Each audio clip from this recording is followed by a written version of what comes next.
नमस्कार दोस्तों, इन्फ्राटॉक्स के नए एपिसोड में आपका स्वागत है। तो चलिए शुरू करते हैं। पहली खबर की शुरुआत करते हैं महाराष्ट्र से, जहां पर दोस्तों महाराष्ट्र सरकार के द्वारा Alibag Virar multi modal transport corridor का पहला फेज अप्रूव कर दिया गया है और अब इसे बीओटी मॉडल के अंतर्गत डेवलप किया जाएगा। दोस्तों Alibag Virar multi modal corridor के पहले फेज को 11 पैकेजेस में स्प्लिट किया गया है, जिसको लेकर मिसाल डीसी के द्वारा 19,334 करोड़ रुपीस के टेंडर फ्लोट किए गए थे। पर क्योंकि वहां पर कॉन्ट्रैक्टर्स के द्वारा 36% ज़्यादा रेट कोट किया गया था, तो उसी कारण महाराष्ट्र सरकार के द्वारा पिछला जो कंस्ट्रक्शन मॉडल था उसको कैंसिल कर दिया गया, क्योंकि उससे स्टेट गवर्नमेंट के ऊपर फाइनेंशियल बर्डन और बढ़ जाता। और अब ये डिसाइड हुआ है कि इसको बीओटी मॉडल पर तैयार किया जाएगा। 165 किलोमीटर की इसकी टोटल लेंथ होगी, जहां पर पहले फेज में 96.41 किलोमीटर का पार्ट तैयार किया जाएगा। पालघर से पेन तालुक के बीच भिवंडी, कल्याण, पनवेल जैसी प्लेसेस भी यहाँ पर लिंक की जाएंगी। होपफुली अब जल्द इसका कंस्ट्रक्शन भी स्टार्ट हो पाएगा। अगली दोस्त update mining company Hindustan zinc limited से है, जिन्होंने डिसाइड किया है कि वो राजस्थान के अंदर एक integrated zinc metal complex setup करेंगे और इसके लिए वो 12,000 करोड़ रुपये की इन्वेस्टमेंट करने वाले हैं। दोस्तों हिंदुस्तान जिंक वेदांता ग्रुप का हिस्सा है, जो उनकी 2x ग्रोथ स्ट्रेटजी के अंतर्गत एक नया कॉम्प्लेक्स तैयार करने जा रहे हैं राजस्थान के अंदर। स्पेसिफिकली दिवाली सिटी में बनकर तैयार होगा, जिसकी capacity 250 kilo ton per annum की होगी। 12,000 करोड़ रुपये की यहाँ पर इन्वेस्टमेंट होगी और क्योंकि इनके बोर्ड के द्वारा यहाँ पर अप्रूवल दे दी गई है, तो अगले 36 महीनों के अंदर अंदर तैयार हो जाएगा, जिसके चलते हंड्रेड्स ऑफ नई जॉब्स यहाँ पर जनरेट होगी। अगली दोस्तों अपडेट हमारी रेलवे की तरफ से है, जहाँ पर दोस्तों गति शक्ति मिशन के अंतर्गत हरियाणा को अभी एक और गति शक्ति मल्टी मॉडल कार्गो टर्मिनल मिल गया है और इसे हमारे रेल मिनिस्टर के द्वारा इनॉग्रेट करके ओपन भी किया गया है।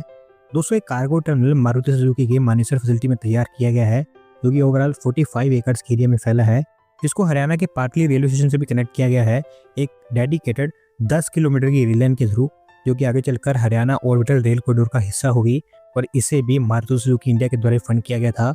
ओवरऑल कह सकते हैं कि गति शक्ति मिशन के अंतर्गत जितने भी मल्टी मॉडल कार्गो टर्मिनल्स अभी तक बनाए गए हैं, उनमें ये सबसे बड़ा है, जिसके थ्रू मारुति सुजुकी हर साल 4.5 लाख कार्स ट्रांसपोर्ट कर पाएगा। अगली दोस्तों अपडेट उड़ीसा से है, जहां पर दोस्तों उड़ीसा सरकार के द्वारा एक अर्बन रिक्रिएशनल प्लान अप्रूव कर दिया है भुवनेश्वर के लिए और अभी भुवनेश्वर डेवलपमेंट अथॉरिटी भुवनेश्वर के अंदर एक 3 किलोमीटर की स्ट्रेच को अर्बन रिक्रिएशनल जोन में ट्रांसफॉर्म कर देगी। दोस्तों 3 किलोमीटर की स्ट्रेच जनपद के पास आइडेंटिफाई की गई है, बीडीए सिटी सेंटर से लेक जोन एरिया तक, जो कि एक प्रपोज प्रोजेक्ट है, जहां पर इकोलॉजिकल रिस्टोरेशन को मॉडर्न अर्बन डिजाइन से इंटीग्रेट किया जाएगा। Enhanced lighting, landscaping, herbal gardens, एक Ayurvedic park, pedestrian pathways, fine dining restaurants और होटल्स यहाँ पर बनकर तैयार होंगे। इसके अलावा और कई सारी रिक्रिएशनल फैसिलिटीज यहाँ पर तैयार की जाएंगी। कुल मिलाकर 200 करोड़ रुपये का यहाँ पर खर्चा आएगा और ओवरऑल बीडीए का प्लान है कि इसको एक वाइब्रेंट जोन में ट्रांसफॉर्म कर दिया जाए। अगली दोस्तों अपडेट फिर से महाराष्ट्र से है, जहाँ पर दोस्तों महाराष्ट्र सरकार के द्वारा एक ट्राइबल इंडस्ट्रियल कॉरिडोर अप्रूव कर दिया गया है नासिक के अंदर और इसके लिए महाराष्ट्र इंडस्ट्रियल डेवलपमेंट कॉर्पोरेशन को लैंड ट्रांसफर भी अप्रूव किया गया है। दोस्तों इंडस्ट्रियल स्पेसिफिकली डिंडोरी तालुक में बनकर तैयार होगा, जिसको डेवलप करने की प्लानिंग पिछले 3-4 सालों से की जा रही है। 2022 में इसको लेकर एक लैंड नोटिफिकेशन इशू किया गया था, लेकिन उसके 2.5-3 साल बाद कोई प्रोग्रेस देखने को मिला ही नहीं। लेकिन अब फाइनली इसको रिवाइव कर दिया गया है और 29.5 हेक्टेयर ऑफ लैंड यहाँ पर अप्रूव की गई है MIDC के लिए। अगर ये तैयार हो जाता है तो ट्राइबल एंटरप्रेन्योर्स के लिए एक बड़ा सपोर्ट का काम करेगा और मल्टीपल मैन्युफैक्चरिंग यूनिट्स भी आपको यहाँ पर बनती हुई दिखाई देंगी। अगली दोस्तों अपडेट मुंबई से है, जहाँ पर दोस्तों मुंबई वाटर मेट्रो के ऊपर आगे प्रोग्रेस होता हुआ दिखाई दे रहा है और अभी कोची मेट्रो रेल लिमिटेड के द्वारा यहाँ पर फिजिबिलिटी रिपोर्ट तैयार कर दी गई है। दोस्तों water metro Kochi water metro की लेंस पर ही बनाई जाएगी, जो कि काफी सक्सेसफुल मॉडल रहा है हमारे देश के अंदर और इसी कारण से देश के बहुत सारे एरियाज में इसकी फिजिबिलिटी को एक्सप्लोर किया जा रहा है, जहाँ पर मुंबई और सूरत दोनों फ्रंट रनर्स है। मुंबई के अंदर 250 किलोमीटर का वाटरवे का नेटवर्क यहाँ पर यूटिलाइज करने की बात की गई है, जहाँ पर 10 रूट्स और 29 टर्मिनल्स आइडेंटिफाई किए गए हैं, जिसके चलते पूरा मुंबई मेट्रोपॉलिटन रीजन कनेक्ट हो जाएगा। वेतरना, वसई, थाने और पनवेल जैसी प्लेसेस को यहाँ पर कनेक्ट करने की बात की गई है। फिलहाल कोची मेट्रो रेल लिमिटेड के द्वारा रिपोर्ट महाराष्ट्र पोर्ट्स और फिशरी डिपार्टमेंट के सामने रखी गई है, जिन्होंने उनके ऑफिसर्स को कहा है कि इसके ऊपर आगे इंप्लीमेंटेशन का काम स्टार्ट कर दिया जाए। अगर सब कुछ सही जाता है तो जल्द हमें मुंबई में वाटर मेट्रो ऑपरेट होती हुई दिखाई देगी। अगली दोस्तों अपडेट वेदांता ग्रुप की तरफ से है, जो हार्वर्ड और MIT के लाइंस पर देश में एक यूनिवर्सिटी को सेटअप करना चाहते हैं और इसको लेकर अभी उन्होंने एक्सप्रेस ऑफ इंटरेस्ट इन्वाइट कर दिया है।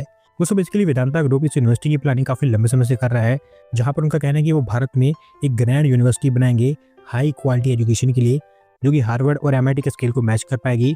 इसको एक पूरी वाटर फ्रंट एजुकेशन सिटी के रूप में डेवलप किया जाएगा। अभी कोई लोकेशन फाइनलाइज नहीं की गई है, लेकिन कुछ समय पहले उड़ीसा की पूरी सिटी को यहाँ पर शॉर्टलिस्ट किया गया था पर फिर बाद में वो प्लान कैंसिल कर दिया गया।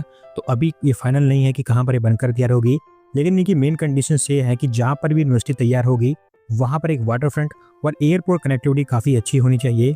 तो देखना है कि यहाँ पर कौन सी सिटी सेलेक्ट होती है, और क्योंकि अभी एक्सप्रेशन ऑफ इंटरेस्ट फ्लोट कर दिया गया है तो देखते हैं कि इसको कैसा रिस्पॉन्स देखने को मिलता है। आज की दोस्तों आखिरी अपडेट बिहार से है, जहाँ पर दोस्तों बिहार सरकार स्टेट के अंदर 6 और एयरपोर्ट्स को सेटअप करने जा रही है, और इसके लिए बिहार कैबिनेट के द्वारा 150 करोड़ रुपीस एलोकेट कर दिए गए हैं। दोस्तों airports airport authority of India के साथ में मिलकर डेवलप किए जाएंगे, जिसके लिए जल्द इनके बीच में एमओयू भी साइन होगा। बताया गया है कि सेंट्रल गवर्नमेंट की उड़ान स्कीम का हिस्सा होंगे, जहाँ पर रीजनल कनेक्टिविटी इंप्रूव करने के लिए इनको तैयार किया जाएगा। मधुबनी, सुपौल, मुंगेर, बेतिया, मुजफ्फरपुर और सहरसा, इन 6 डिस्ट्रिक्ट और सिटीज में इनको तैयार किया जाएगा, जहाँ पर अभी जो 150 करोड़ रुपीस एलोकेट किए गए हैं उसमें से 25 करोड़ रुपीस हर एक एयरपोर्ट के लिए प्रीलिमिनरी काम स्टार्ट करने के लिए होंगे। होपफुली जल्द हमें यहाँ पर काम भी स्टार्ट होता हुआ दिखाई देगा। दोस्तों आज की वीडियो में इतना ही। अगर आप अपनी तरफ से अपडेट सबमिट करना चाहते हैं तो डिस्क्रिप्शन में दिए गए लिंक पर क्लिक करके सबमिट कर सकते हैं। और अगर आज की वीडियो पसंद आई हो तो वीडियो को लाइक करें, चैनल को सब्सक्राइब करें। धन्यवाद वीडियो को देखने के लिए।